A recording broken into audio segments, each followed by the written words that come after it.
صلو علی الحبیب صلی اللہ تعالی علی محمد صلی اللہ علیہ وآلہ وسلم۔ حضور نبی پاک صلی اللہ علیہ وآلہ وسلم نے ارشاد فرمایا، قیامت والے دن ایک شخص کے لیے جنت کا دروازہ کھولا جائے گا۔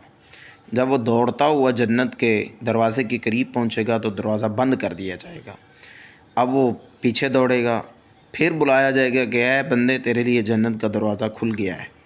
اب وہ دوڑتا ہوا پھر دروازے کے پاس پہنچے گا۔ اسی طرح اس کے ساتھ ہوتا رہے گا۔ آخرکار وہ چلائے گا، روئے گا، فرشتوں کے آگے گڑ گڑائے گا، کہے گا کہ فرشتوں میرے ساتھ کیا ہو رہا ہے؟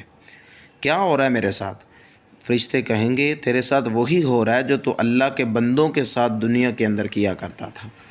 تو لہٰذا دنیا کے اندر رہ کر جو بندہ دوسروں کو مذاق کرتا ہے، دوسروں کو پریشان کرتا ہے، ان کی غریبی کا مذاق اڑاتا ہے، اس کے بندوں کی بیماری کا مذاق اڑاتا ہے، اللہ تبارک و تعالیٰ قیامت والے دن ایسے شخص کا مذاق بنا دے گا۔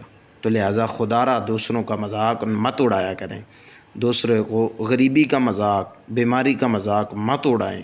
اللہ عز و جل سے دعا ہے اللہ تعالیٰ ہم سب کو مذاق مسخری سے بچنے کی توفیق عطا فرمائے، آمین بجاہ النبی الامین صلی اللہ علیہ وآلہ وسلم۔ صلو علی الحبیب صلی اللہ تعالی علی محمد صلی اللہ علیہ وآلہ وسلم۔